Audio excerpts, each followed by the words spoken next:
I just think that this is such a wonderful interview. The podcasters search for like the biggest and most successful and the, investors. You really represent our typical client. They may not have ever gotten into real estate had they not had our encouragement and expertise and help along the way. And I love that 9 years later, you also get to share, your story, which is a very typical story for our clients.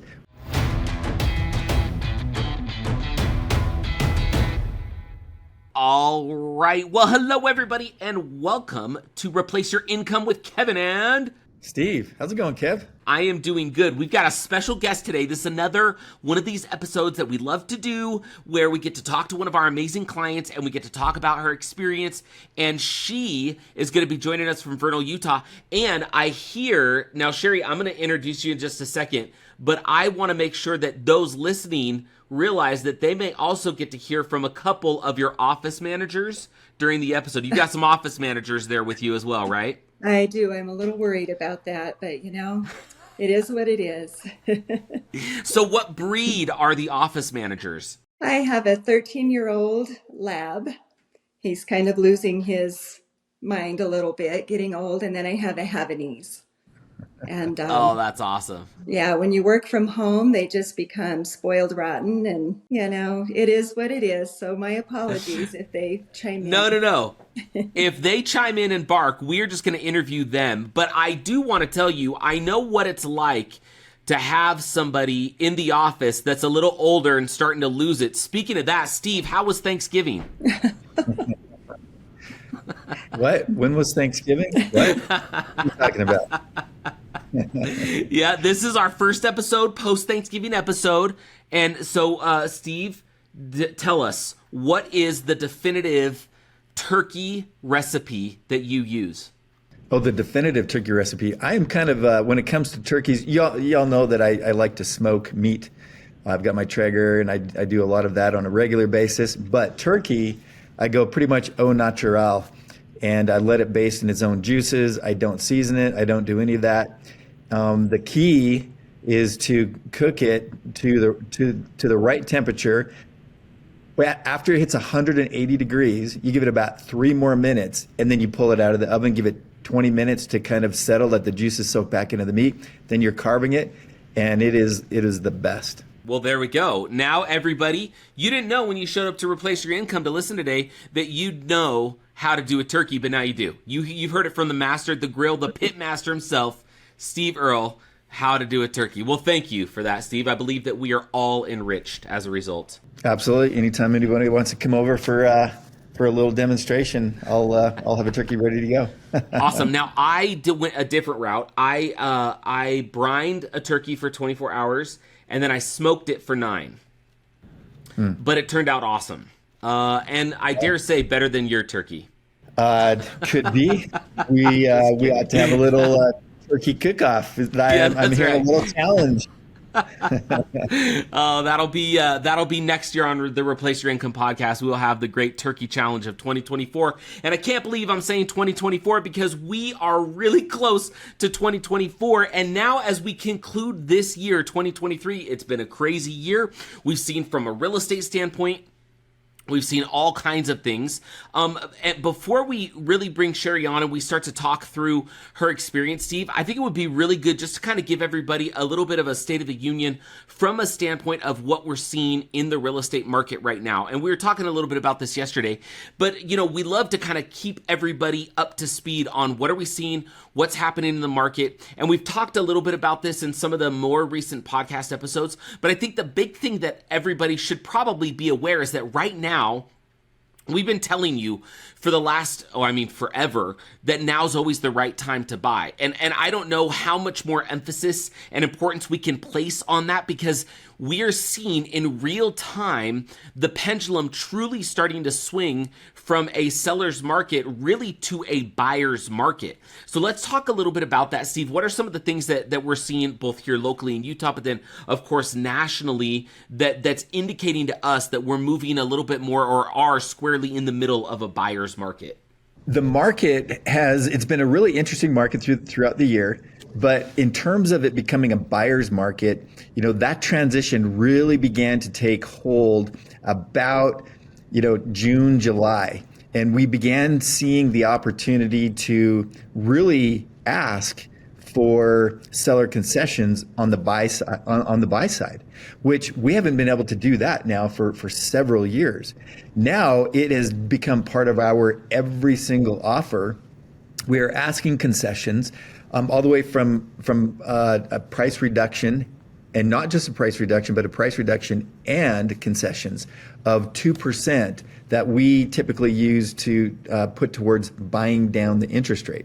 So we get kind of a triple whammy going on because of the fact that it is a buyer's market. One, a below asking price offer. Number two, a minimum of 2% in seller paid concessions. And then number three, that using those concessions to buy the interest rate down. So we kind of call it our triple whammy opportunity in this new buyer's market opportunity. I just read an article off of Inman News that I subscribe to regarding the fact that in today's market, more than 65% of all offers now include a request for seller paid concessions. And so it truly has shifted to a buyer's market and an opportunity to buy it at a little bit of a discount compared to what we have seen over the last couple of years. So it's a pretty phenomenal opportunity. There are homes on the market. Homes are staying on the market a little bit longer than typical. Average days on market in Utah, I just looked at that stat, is close to 45 days. And so, whereas before it was like 4.5 seconds that a home would stay on the market. So, huge opportunity for buyers in this market. And the other thing that's been interesting is that interest rates have actually come down just slightly from a high for investors of over 8% to about 7 3/4. You buy that rate down by 1%, and we're in the 6.75 range now on the purchases that our clients are making. So right in that mark where now all of a sudden cash flows can actually be a little bit positive. And so from that standpoint, the fact that there's more properties, there's less competition, and we're able to buy at those discounts and with the seller paid concessions, that's kind of the state of where we're at in terms of our buyers working in the market today. Thanks for sharing that. The other article that I saw, I forwarded to you, that's just interesting. It's kind of semi-related.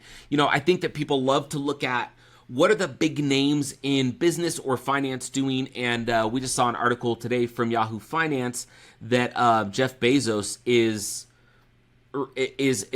doubling down on the influence that he's having on the single-family residential investment market. And so that's just another one of those interesting things, right? And guess what he's doing, Kev? He's buying. Yes. He's buying. That's exactly what he's doing. Where that's where the big money is moving towards, is because they follow that opportunity. Well, and I think it's just important, right? As homes continue to appreciate, as well as when interest rates are a little bit higher, if homes become less reasonable for the average person to be able to buy, then somebody has to own that supply. And we say it all the time. We want to own supply where demand is high. We always know that demand is never any higher than it is in single family residential real estate. 3-bed, 2-bath, 2-car garage in awesome sort of neighborhoods and cities with great economic sort of factors. And that is the stuff that we are doing. And so for our clients right now that own, and our clients that are continuing to buy, now is such an ideal time. Not only do you have everything Steve talked about with it swinging into a buyer's market and some of that opportunity, but just in general, it's where the opportunity is and will likely continue to be for the foreseeable future, especially when it comes to real estate and where there's less competition because it's less affordable for average people sort of buying primary residences. We still have an opportunity to take advantage and offer awesome homes to great families, and then take advantage of some of the financial benefits of owning real estate. So yeah, as always, Steve, we're always pretty excited about what's happening in the market. I don't think you could show us a market that we wouldn't be excited about. And the other thing that I'm excited about is now we are going to turn to our special guest. We have Cheri McCurdy with us, and Cheri, thank you for letting us sidebar and just talk a little bit about what's going on in the market. We love to use this podcast as a platform, just kind of let people know what's going on. And we love to use this as a platform to be able to interview amazing clients just like you who are really doing this, who are really in the market, who are generating income from real estate, who are going through the ups and the downs of the market as a real estate owner with Done For You Real Estate. And so, Cheri, thank you so much for joining us today on the Replace Your Income podcast. Yeah, thank you. I'm gaining some knowledge as I listen to both of you too. So kind of with the experts, awesome. right? That's how I feel every time I'm in a room with Steve. I always discount his intelligence, and then he starts to speak, and I go, "Oh, he actually knows what he's talking about." It's really, I'm assuming most of our podcast listeners have that experience on a regular basis. Probably. Like, does this guy really? And then he talks, and you go, "Holy cow, he's really smart." Fun fact: so we actually take a lot of our podcast content, and we put it out there on social media. And some of our best performing social media posts are when Steve is just Steving all over the place, talking about real estate and talking about his knowledge. And it's great. People love it because the guy knows what he's talking about. And Cheri, so do you, because you have been investing in real estate for a little bit of time here, and you've had some experience that we want to talk a little bit about today. And so I'd love for you to start and just kind of share with us a little bit of your background, kind of what you do professionally, and what led you to Done For You Real Estate. I've always been kind of a money watcher in the family. Started, very young. I've always been involved in accounting and tracking money. I worked a lot of jobs in the accounting profession, and then I was a director of a transportation district. I worked there for about 17 years, where I tracked to the penny millions of dollars on bridge road projects. So it's always kind of been my thing. I think I kind of drive our financial advisors crazy because I do like to have help. I'm definitely not an expert in that, but I have a spreadsheet, and I track the wins and the losses. And when things don't look good, I'm like on the phone, me and my husband, like, we got to have a meeting. What's going on? We're nervous, I've just always kind of been that person. Seems like if I join a club, I end up being the treasurer. It's just awesome. my thing. Yeah, I don't have a degree to do it. I went to the School of Hard Knocks and kind of worked my way through it. So, and I think significant to this too is my husband and I, we graduated a very long time ago. We're both 58. And we came out into the world like young and dumb, right? But we bought our first house for $30,000 in Vernal, Utah. Oh, scarier than that's amazing. Can I say scarier than hell on a podcast? You sure can. And so we've been at it for a long time, and we've seen how property values, no matter what, they grow through the ups and the downs. I mean, they might, but they've done nothing but go up. And we've seen that with our homes and some personal investments that we've made here in Vernal.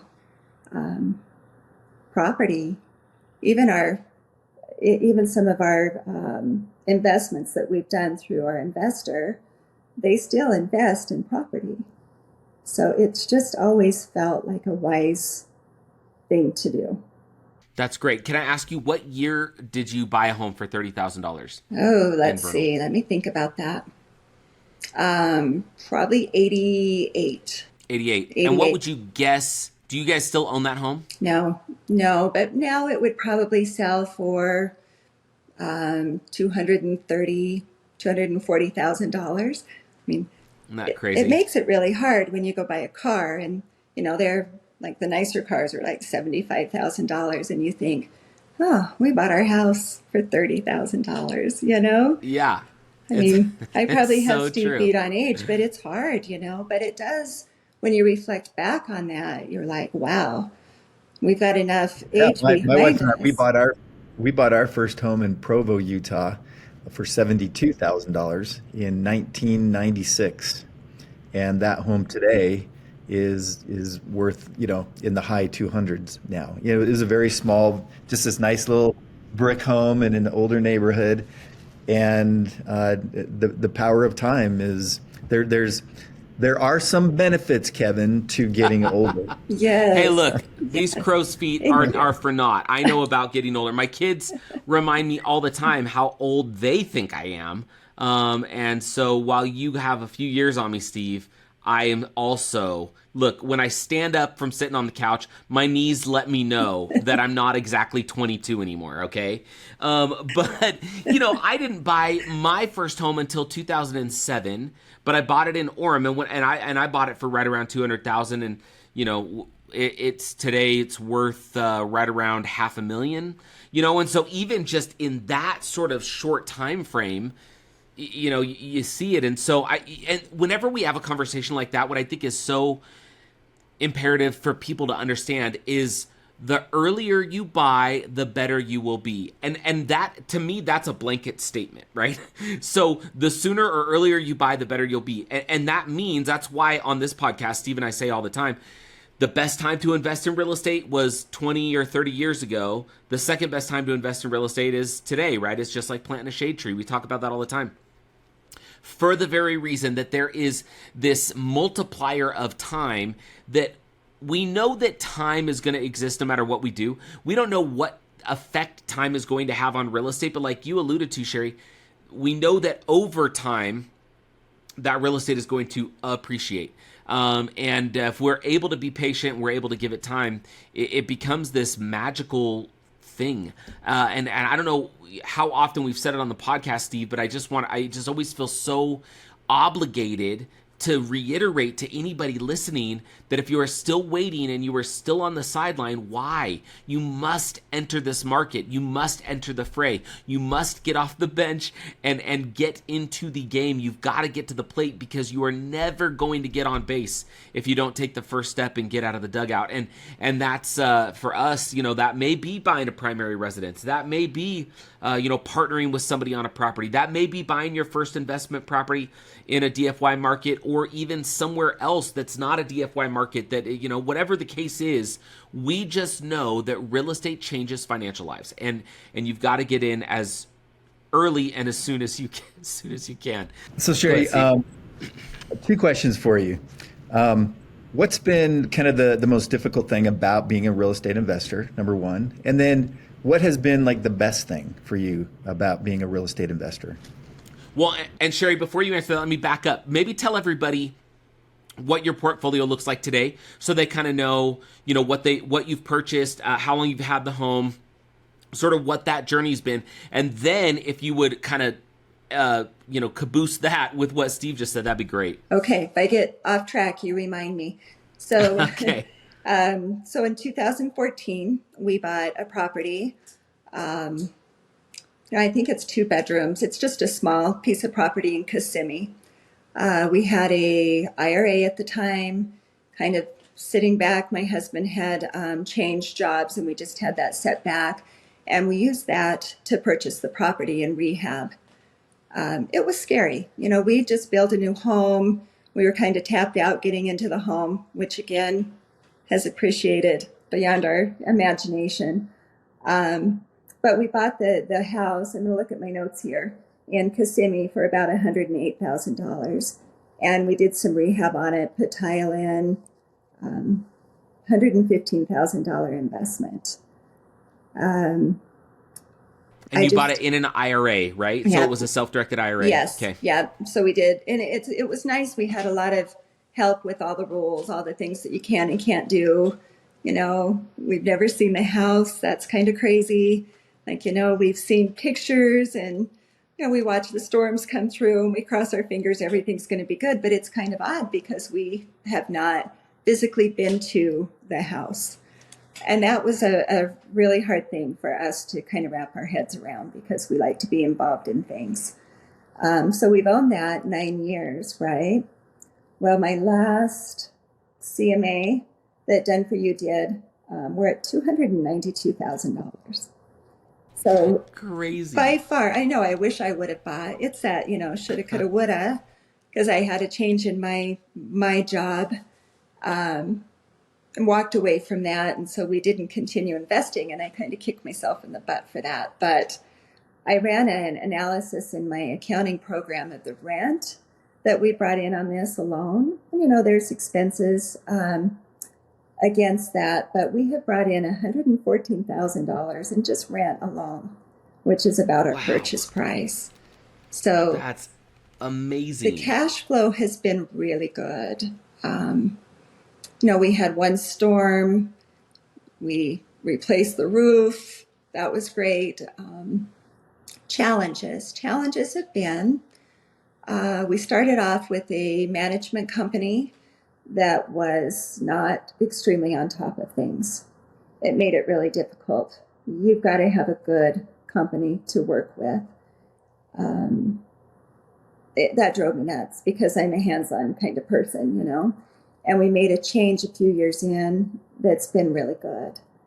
And having that management company is key because we learned that we don't have to be hands-on.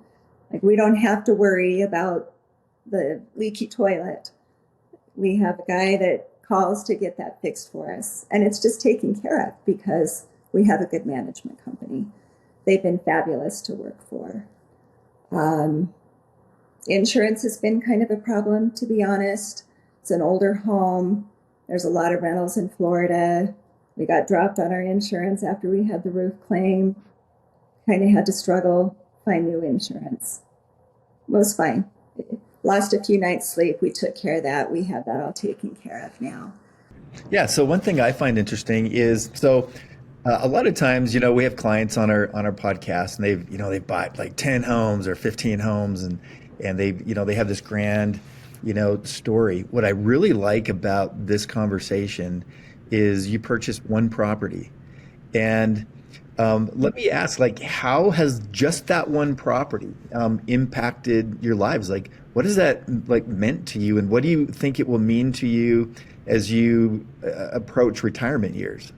Well, I think it's by far our best investment.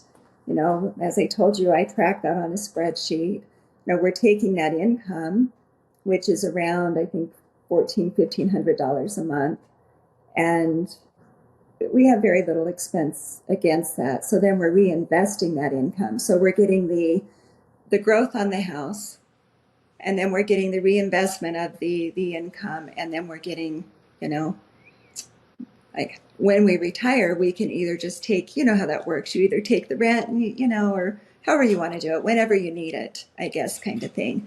I kind of see this as something as we retire that we'll hold on to for a while before we sell when all the other things start to dwindle, because it's going to keep gaining in value. So yeah, I wish I had 10 to track, but it's kind of fun to see this one. We also we invested in a building for a salon and helped my daughter start a salon here in Vernal. And I think I love this one because, like I said, you give it to a property manager, you establish a relationship with them, you know it's taken care of. And that salon, those kids are down there every weekend doing maintenance. It's gained value, but it is hard. This property has been so much easier than I thought it was going to be. So you've made back your initial investment just in rents collected, which effectively means that, you know, the investment's been, I always like to think of it like this. So now that the investment has come back, as the property continues to grow, as the cash flows continue to come, there's not even a way to calculate theoretically what your return on investment would be, right? Because what you've got is you have an asset that, I mean, obviously we could run certain calculations in a spreadsheet or on a calculator, but the way I always view real estate for me is what if I no longer have money sitting in the property, but the property continues to appreciate and continues to cash flow, that's an infinite return. That's like owning a magical money machine, right? That's like a book the book that Steve and I just wrote that we've got coming out here pretty soon. You know, I use an analogy in there of a magical money machine. Like, imagine, you know, somebody gave you one of those machines where you put $1 in and, you know, it spits out quarters, right? It makes change. But imagine if you put $1 in and then it just never stopped making change, right? The dollar would be in the machine, but you get that first dollar back, but then that just keeps spitting out quarters over and over and over again. I mean, that would feel like a magical money machine. And in effect, that is precisely what you guys have done with your amazing decisions by owning real estate, and this property in particular in Florida, that now you've at least made back what you invested in it. Now, granted, you still got it in the IRA. It's going to continue to grow. You've got all the appreciation. You've got all the cash flow and the benefits that'll continue. But it's like this magical money machine. And really what you did is you bought the right kind of property in the right market at the right time. And then you just wait. You just hang on for the ride. And I love that what you're talking about. And to Steve's point, I love that you've bought this one property, and I know you wish you had 10, but I love that you have this one property, and this one property has been, I mean, is it fair to say that this has been a powerful, had a powerful impact on you and your husband's financial future? Oh, absolutely. You set a goal, you work towards it, and I'm trying to hit that number on the spreadsheet so we can retire. COVID slowed us down. We're oil and gas. You know how that goes. Like, sure, the booms and the busts are pretty rough. We rode that out. But this has probably been our most stable. One of the really cool things about this property that we were super nervous about when we made the decision was to put it under, I think they call it Section 8 in Florida. So that renter has government assistance making the rent. And we lost a renter, but we're on a list because we're pre-approved for Section 8. So we're never without a renter. And we've had this lady for probably 4 or 5 years. Yeah, it's fabulous. Like, I just don't see how we can lose on this. It's in that range where there's such a need there for that rental that I just don't think we can lose on this. 9 years. I love that. Let me ask you this question. So I know, we always know that we've got people listening that are still, they're gun shy, or they're just unsure if they are wanting to enter the fray. I'm just curious, what advice would you give to someone who's considering real estate investment, but they're maybe hesitant to take that first step? What cautions would you give them, and what advice would you give them? Well, I would say do your homework with who you're working with. Talk to other people that have worked with them, because, you want somebody that's very credible. There's a lot to it. You have to have your legal taken care of. There's some maintenance on the property, some complicated things as far as registered agents and minutes and different things. If you don't have the ability to do that yourself, then you definitely want to figure all that out. I mean, it's not just you buy the property and you're done. There is some responsibility there. But I would say do your homework. And, I think, and, you guys are the experts on this, but even investing now, and I've tried to talk my husband into this, we're getting to the point where we're trying to be conservative. We're almost there to our magic number on the spreadsheet. But even if you invest now and the interest rates are higher, those get passed on to the people that are renting your place. So that all just kind of works itself through. You still have the property value going up and the rents coming in and the investment on the rents. And as long as that's managed well, and I can't do that on my own, get help and do your research before you trust people. And then just hold on, because it really has been amazing. Don't put it off. I still wish, like I said, my goal was to have 3, but it didn't work out. But this one's been really good. Oh, that's awesome. Well, that's great, Cheri. I think that is great advice. I appreciate you sharing your story. I appreciate you coming on and letting us talk a little bit about real estate with you, and you just kind of sharing with us what it's been like. I love that you've got this magical money machine in Florida that's just churning out dollars for you. I think it's phenomenal, and I appreciate some of the things that you've said, so many of the things that you've said here today. Steve, any parting words before we wrap the episode? I just think that this is such a wonderful interview. Again, I kind of go back to, oftentimes on podcasts, the podcasters search for like the biggest and most successful and the, investors. You really represent our typical client who they may not have ever gotten into real estate had they not, had our encouragement and expertise and help along the way. And I love that 9 years later, you also get to share, your story, which is a very typical story for our clients, which is, I was very tentative when I got started in it. I was nervous. I had my reservations, but I took the leap. And because, you did your research and you could see what the potential, the projections, the opportunity was. And you took that leap. And now, 9, almost 10 years later, you have such a great story with this one property, such an amazing experience. And so for me, it's kind of like this is the epitome of the story of all stories. Well, maybe the point to this is you don't have to buy huge to profit, and I do think there is some value in diversity. I have a brother who had everything invested in coal, and we all know what happened with coal. And so it's just good to have diversity, property, maybe some stocks, just feel comfortable in your investment and know that they're stable, and this has just been a really good investment for us. That's awesome. Well, thank you, Cheri.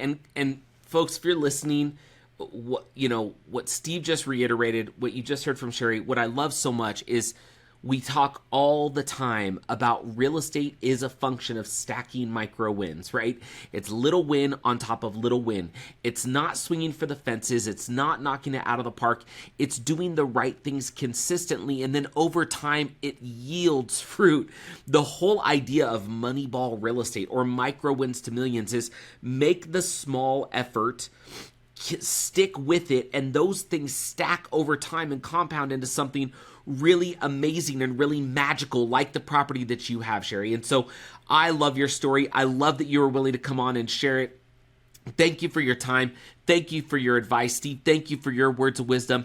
And we hope this has been an enjoyable episode for everybody. We hope that you'll get off the bench, that you'll start stacking micro wins, that you'll get to the plate and just hit a real estate single, because it can truly transform so much of your financial reality if you're just willing to take that first step and stick with it. So with that, thank you everybody for joining us. Cheri, thank you for coming on today. Steve, as always, good to be with you. We'll wrap the episode today and we'll talk to you real soon. Thank you. Have a good one.